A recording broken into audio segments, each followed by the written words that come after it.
আমরা দাঁড়িয়ে আছি হুগলি জেলার সিমলা গ্রামে, একেবারে জটিলেশ্বর তলায়। জটিল রোগ থেকে বাঁচার জন্য কিন্তু জটিলেশ্বর বাবার আবির্ভাব হয়েছিল। এবং আরেকটা কথা জেনে রাখা ভালো যে এখানে অসময় রথটা কিন্তু এই জটিলেশ্বর বাবাকে রথে চাপিয়ে দুরারোগ্য ব্যাধি যখন হয় তখন এলাকার পরিদর্শন করা হয়েছিল বলে কথিত আছে। এখন বিভিন্ন জনের বিভিন্ন মত, কিন্তু 350 বছর, কেউ বলে 200 বছর, কেউ বলে 400 বছর।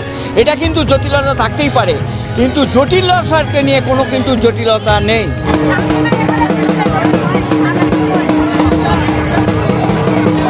শুভ অক্ষয় তৃতীয়ার দিনে রথের দড়িতে টান পড়ল হুগলির চুঁচুড়ার সিমলায়।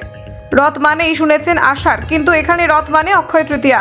শুভ অক্ষয় তৃতীয়া উপলক্ষে আজ হুগলির উত্তর সিমলার চুঁচুড়ায় অনুষ্ঠিত হচ্ছে বাবা জটিলেশ্বরের বাৎসরিক উৎসব। শ্রী শ্রী জটিলেশ্বরজিউ মন্দির উন্নয়ন কমিটির উদ্যোগে আয়োজিত এই অনুষ্ঠান ঘিরে স্থানীয় এলাকায় উৎসবের আমেজ বিরাজ করছে। প্রচলিত রীতি অনুযায়ী রথযাত্রা সাধারণত আশ্বিন মাসে হয়, যেখানে ভগবান জগন্নাথ রথে চড়ে বিভিন্ন স্থানে ভ্রমণ করেন। কিন্তু উত্তর সিমলায় এই প্রথার ব্যতিক্রম ঘটেছে। এখানে বৈশাখ মাসে অনুষ্ঠিত হয় বাবা জটিলেশ্বরের রথযাত্রা। এই রথে বাবা জটিলেশ্বর বিভিন্ন গ্রাম পরিদর্শন করেন। স্থানীয় বিশ্বাস অনুযায়ী বহু বছর আগে এক মারাত্মক জটিল রোগে বহু মানুষ প্রাণ হারিয়েছিলেন। সেই সময় বাবার আশীর্বাদেই বহু মানুষ সেই রোগ থেকে মুক্তি পেয়েছিলেন। সেই স্মৃতিকে সম্মান জানিয়ে আজও উত্তর সিমলার মানুষ অক্ষয় তৃতীয়ার দিনে এই রথযাত্রার মাধ্যমে বাবা জটিলেশ্বরকে স্মরণ করেন। আজ সকাল থেকে ভক্তদের ঢল নামে মন্দির প্রাঙ্গণে।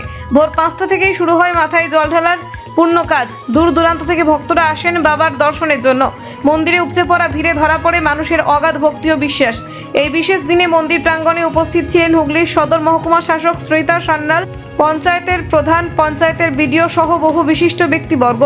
সারাদিন ব্যাপী অনুষ্ঠান মালায় রয়েছে খুঁটে পাঠ, সন্ধ্যায় রয়েছে ভক্তিমূলক সঙ্গীত ও নাটক। এই ভাবগম্ভীর পরিবেশে আজকের অক্ষয় তৃতীয়ার দিনটি হয়ে উঠেছে উত্তর সিমলার মানুষের কাছে স্মরণীয় ও অনন্য। মানে জন্ম থেকেই এখানে লোকেরা সবাই বিশ্বাস করে। আমার বিয়ে হয়েছে আজ 25 বছর হয়ে গেল। আমিও এখানে এসে বাবাকে আমরা খুবই মানি। বাবার আশীর্বাদে আমার ছেলে হয়েছে। আমার ছেলে আজ 20 বছর বয়স। আমার 2 বছর আগে আমার হাজব্যান্ডের খুবই শরীর খারাপ করেছিল, বাচ্চার আশা ছিল না এরকম একটা।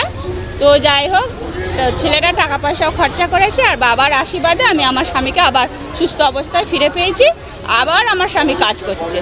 তাই আমরা আমাদের এই সিমলি গ্রামে সবাই বাবাকে ভরসা করে, বিশ্বাস করে, ভক্তি করে। জটিল রোগ থেকে আক্রান্ত হলেও সুস্থ হয়। ভালো লাগছে যে রথে করে ঠাকুর, এখানকার ঠাকুর আজকে রথে করে পরিক্রমা করছেন।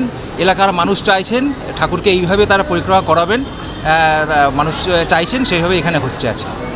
আপনার কেমন লাগছে? আমার খুবই ভালো লাগছে। এখানকার মানুষের সঙ্গে আমি খুবই যোগাযোগ রাখি। সরকারি কাজে আমি প্রায়শই আসি। তাদের আহ্বানে, তাদের আমন্ত্রণে আমি আজকে এখানে এসেছি। এবং আজকে যে আমাদের দীঘা থেকে যে সম্প্রসার করা হবে, এই স্থানেই করা হবে। রথটা এই জটিলেশ্বর তলা হচ্ছে একটা প্রাচীন মন্দির। সেখানে জটিলেশ্বর বাবার শিলামূর্তি নিয়ে এই আজকের রথ বেরোয়। তো এটা আমি নিজেকে খুব ভাগ্যবান মনে করছি যে আজকে বাবার টানে এসে আমি সেই রথের দড়িতে হাত দিতে পারলাম বা রথ টানতে পারলাম। তো অবশ্যই বাবা আমাদের টেনেছেন। দেখিনি, আর আমাদের ওখানে তো এরকম হয় না।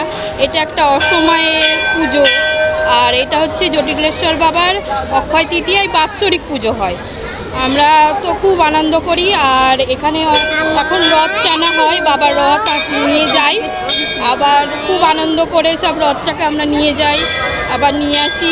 দুপুরবেলা ভোগ খাওয়া হয়, কদিন ধরে মেলা হয়, খুব আনন্দ। অসাধারণ অনুভূতি।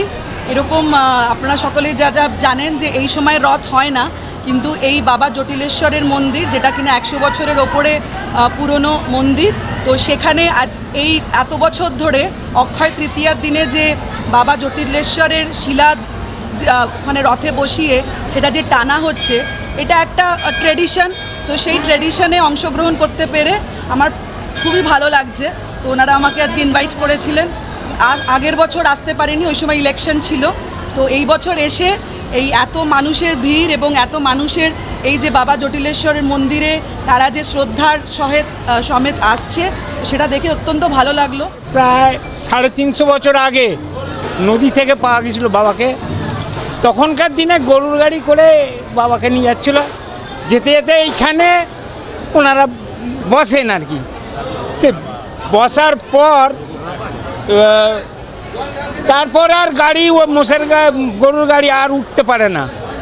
বাবা বললো আমি এখানেই স্থাপিত হবো, আমি এখানে পুজো নেবো, এই বলে বাবার সেই থেকে এখানে পুজো হচ্ছে আজ থেকে 350 বছর আগে। তারপরে মন্দির করেন অনেক পরে, হরিঘোষ প্রথম করেন ছোটোখাটো, তারপর মেন এখন যে বড় মন্দির হয়েছে সেটা করেছেন সুরেন্দ্রনাথ ঘোষ, উনি করেছিলেন সংস্কার। তারপর আমাদের গ্রামবাসীরা এবার নতুন করে আবার সংস্কার করে আমাকে স্মরণ করলাম। তারপর আমি স্মরণ করবো যে অগণিত ভক্তবৃন্দ আজকে এখানে যে সমাগম হয়েছে তাদেরকে, এবং এই বাবার সম্পর্কে বলতে গেলে আমাদের তো বেশ কয়েক শত বছর আগে পিছিয়ে যেতে হয়। 300-350 বছর আগেকার ঘটনা। এখন কি করে বাবার এখানে সঠিকভাবে গোড়াপত্তন হলো এই নিয়ে আমাদের নানান রকমের মানে গল্প কথা আছে আর কি। শোনা যায় যে কোনো এক মহিলা এটা গিয়ে পেয়েছিলেন, যেতে যেতে এখানে বিশ্রাম করে তারপর তিনি আর ওঠেননি এখান থেকে, এখানে স্থাপিত হয়। এবং এখানে একটা সময়ও হরিচরণ ঘোষ তিনি এখানে একটা তখনকার দিনে সেই অর্থে ধনী ব্যক্তি ছিলেন, তিনি মোটামুটি একটা মন্দির স্থাপন করে দিয়েছিলেন। কিন্তু সেই মন্দির খুবই সামান্য ছিল এবং পরবর্তী সময়ে তাঁরই ভাইপো সুরেন্দ্রনাথ ঘোষ সেটাকে সংস্কার করে মোটামুটি একটা রূপ দিয়েছিলেন। কিন্তু কালের করাল গ্রাসে সেটা ভাঙতে যখন মানে খুব জীর্ণ অবস্থা হয়ে যায়, তখন আমাদের গ্রামবাসীরা সেখানে সকলে এগিয়ে আসি এবং অগণিত ভক্তের যে তাদের যে আত্মিক এবং আর্থিক সহায়তা, তাতে আজকে আমরা মন্দিরের এই রূপ দিতে পেরেছি। এবং আপনারা দেখছেন যে গত বছরের মন্দির যেরকম ছিল এবছর কিন্তু তার থেকে অনেকটা অন্যরকম নবরূপ। উপেন্দ্রনাথ করলা, হুগলি, জজবাত 24 বাংলা।